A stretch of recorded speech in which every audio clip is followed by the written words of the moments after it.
So I am pleased to introduce my friend, my comrade in arms, and the person I consider the greatest living embodiment of Rothbard's thought, Hermann Hoppe.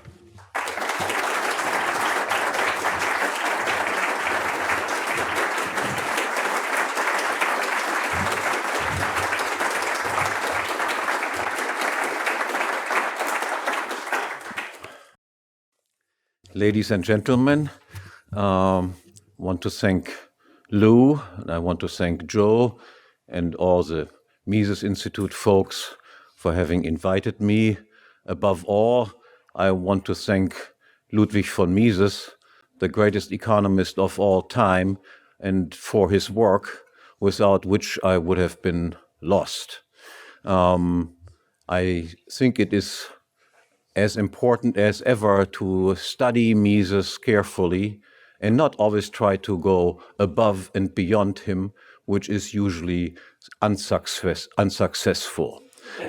Learning what Mises has said, in my view, is still the most important obligation that we have.